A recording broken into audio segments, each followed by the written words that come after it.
السلام علیکم ورحمۃ اللہ وبرکاتہ۔ اللہم صلی علی محمد کما تحب و ترضی لہ۔ اپنا عامل خود بنے میں آپ سب کو خوش آمدید۔ ناظرین و سامعین، میں نے ایک ویڈیو بنائی تھی جس کے ٹمبل پر لکھا ہوا تھا خبردار، باطنی آنکھ کو کبھی مت کھولے یا باطنی آنکھ کو کھولنے کی غلطی نہ کرے۔ اس پر لوگوں نے بہت سارے کمنٹس کیے کہ یہ کیا بکواس کر رہی ہو، یہ کیا بک رہی ہو، آپ جھوٹ بولتے ہو، اس طرح۔ مجھے بہت خوشی ہوئی کہ لوگ اس طرح باتیں میرے بارے میں کرتے ہیں۔ اس کی وجہ یہ ہے کہ سچے علم پر جب تک آپ کو تکلیف نہیں ہوگی وہ علم سچا ہے ہی نہیں۔ میں عرض کرتا رہتا ہوں کہ جس چیز میں شریعت غالب آتی ہے، یعنی شریعت اپنے عروج پر ہوتا ہے، شریعت کو کوئی نقصان نہیں ہوتا، تو ہمارا عمل وہی درست ہوتا ہے۔ میرے کہنے کا مطلب یہ ہے کہ حضور صلی اللہ علیہ وآلہ وسلم پر دین کی چلانے کے دوران کتنے تکالیف آئی، اسی طرح اگر میں یہ کہوں کہ لوگوں کو میں یہ علم سکھا رہا ہوں اور مجھے تکلیف نہ پہنچے تو یہ تو میرا علم صحیح نہیں ہوا، یہ تو جھوٹا ہوا۔ آج میں آپ لوگوں کو باطنی آنکھ کھولنے کا ایک طریقہ بتاتا ہوں۔ میں نے عرض کیا تھا نا کہ لوگ جو باطنی آنکھ کے بارے میں باتیں کرتے ہیں ان سے یہ بہت مختلف ہے۔ اس کی وجہ یہی ہے کہ زیادہ تر یوٹیوبر کتابیں پکڑتے ہیں یا ایک دوسرے کی ویڈیو دیکھ کر باطنی آنکھ کھولنے کی باتیں بتاتے ہیں، طریقے بتاتے ہیں۔ میں ایک بات چلتے چلتے یہاں عرض کر دوں کہ کوئی بھی سچا عالم، سچا عامل، سچا پیر کبھی یہ نہیں بتائے گا کہ میرے اتنے جنات تابع ہیں، میرے اتنے موکلات تابع ہیں، میں اتنا بڑا آدمی ہوں، میں فلاں کر سکتا ہوں، میں اس طرح کر سکتا ہوں، چاند کو دو ٹکڑے کر سکتا ہوں، میں فلاں جگہ کی چیزیں دیکھتا ہوں۔ ہاں، چند ہی لوگوں کے سامنے اپنی اظہار کرے گا، جو ان کے قریبی ہوں گے، جو محبت کرنے والے ہوتے ہیں، عشق کرنے والے ہوتے ہیں۔ جس طرح ایک شخص اپنی ماں کی ہر بات کو سچ مانتا ہے، اسی طرح جو لوگ مرشد کی ہر بات کو سچ مانتے ہیں، اکثر مرشد ان کے سامنے کچھ حقیقت کے راز کھول دیتے ہیں اور کچھ دکھاتا بھی ہے۔ میرے کہنے کا مطلب صرف یہی ہے کہ دعوے کرنے والے جو آپ کو ملے گے اس کے اندر کچھ بھی نہیں ہوتا۔ اکثر لوگ کہتے ہیں یہ عمل میرے تجربے میں ہے، یہ عمل بھی میرے تجربے میں ہے، یہ بھی میرے تجربے میں ہے۔ تو یاد رکھنا کہ ایک عمل 40 دن کا ہوتا ہے۔ 40 دن پر بھی میں نے ایک ویڈیو بنائی ہے، 40 دن کی حقیقت، 40 دن کا ثبوت قرآن و حدیث سے۔ تو 40 دن سے کم عمل وہ عام آدمی نہیں کر سکتا۔ جو بڑے مجاہدوں کے بعد ہوتے ہیں وہی 11 دن، 21 دن، 3 دن کا عمل کرتے ہیں، جو بڑے لوگ ہوتے ہیں۔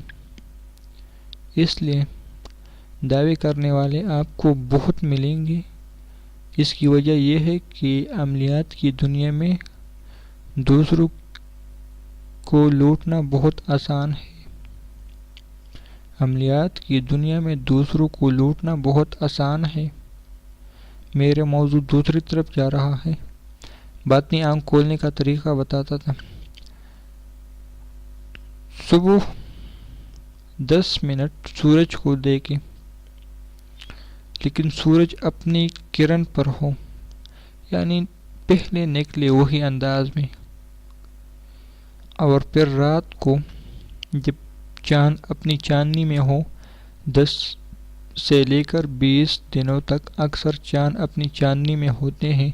اس کے بعد توڑا بھی ہوتا ہے، اور اس میں ایک اور بات بھی ہے کہ چاند پہلے مغرب کے بعد نکلے گا، پھر عشاء کے بعد، پھر 10 بجے، پھر 11 بجے، پھر 12 بجے، پھر اس طرح 1 2 3 بجے آپ کو چاند رات کے نظر آئے گا۔ اب آپ کی مرضی عمل کو ادھورا کرنا ہے یا پورا کرنا ہے۔ یہ میرے تجربے میں ہے، میں کبھی کبھار اس کو کرتا ہوں۔ میں باطنی آنکھ کے لیے نہیں کرتا، میں ایک دوسرے عمل کے لیے کرتا ہوں۔ اس کی علیحدہ وضاحت کروں گا، کیونکہ وہ منصب پہلے سے ہی اس کو پانے کی کوشش کر رہا ہوں۔ اگر میں یہاں پر اس کی وضاحت کر لوں تو شاید آپ لوگ مجھے پاگل یا دیوانہ کہیں گے، لیکن انشاءاللہ اس کی علیحدہ ویڈیو بناؤں گا، صرف اشارہ کروں گا، یہ نہیں بتاؤں گا کہ میں اس کے لیے عمل کر رہا ہوں۔ لہٰذا مغرب کے بعد بھی، عشاء کے بعد بھی، یعنی جس طرح چاند اپنی راتوں کو گزارتا ہے 15ویں، 16ویں، 17ویں دن، اسی طرح چاند دیر کو نکلتی ہے۔ یہ بات آپ لوگوں نے نوٹ کرنی ہے۔ اکثر بعض دفعہ ایسا ہوتا ہے کہ پھر صبح سویرے نماز کے لیے اٹھتے ہو، فجر کی نماز کے لیے، تو اس وقت آپ لوگوں کو چاند نظر آئے گی، اس سے پہلے بہت ہی کم نظر آتی ہیں۔ اور 41 مرتبہ سورہ شمس پڑھنی ہے۔ قرآن پاک کی سورت نمبر 91 41 مرتبہ پڑھنی ہے۔ اس سے زیادہ میں آپ لوگوں کو اجازت نہیں دے سکتا، کیونکہ خود میرے پاس اس سے زیادہ کی اجازت نہیں ہے۔ اگر کوئی خود اپنی مرضی سے پڑھے گا تو شاید رجت ہو سکتی ہے۔ قرآن پاک ویسے پڑھ سکتے ہیں، لیکن اس نیت سے نہیں، ورنہ آپ لوگوں کو رجت ہو سکتی ہے۔ میرے پاس 41 کی اجازت ہے، اس لیے آپ لوگوں کو 41 کی اجازت دے رہا ہوں۔ اس میں خیال کرنا، ایسا نہ ہو کہ آپ لوگوں کو نقصان پہنچ جائے اور پھر اس کا علاج خود میرے پاس بھی نہ ہو۔ تو پہلے وضاحت کر لوں، ہاں جتنا آپ لوگوں سے ہو سکے، پھر اس کے بعد کوئی بھی ذکر درود شریف پڑھ لے، کوئی ذکر اور کچھ آیات قرآن پاک کی آپ لوگوں کو آتی ہے، یا جو بھی خاموش رہنا چاہتے ہیں، اب سورج پر ٹٹکی لگا کر نہیں، چاند پر ٹٹکی لگا کر دیکھتے رہے اور آنکھوں کو پلکنا نہیں ہے۔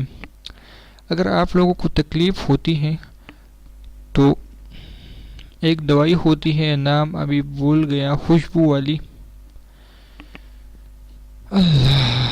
اللہم صلی علی محمد کما تحب و ترضى، عرق گلاب۔ عرق گلاب کو آپ لوگ آنکھوں میں ڈالیں گے تو آنکھوں کی جلن نہیں ہوگی۔ یہ بھی ایک راز کی بات بتا دی، آپ لوگ جب اس عمل کو آگے کریں گے تو آپ کی آنکھیں سرخ ہو جائیں گی۔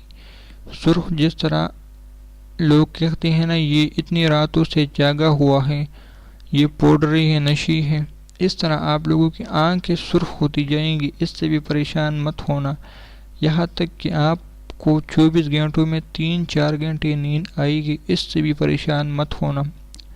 آگے والی باتیں بتا رہا ہوں جو آپ کو کافی بعد میں آ سکتی ہیں، لیکن پہلے ہی وضاحت کر لوں، کیا پتہ آنے والی زندگی میرے آپ لوگوں کے ساتھ کتنی ہے۔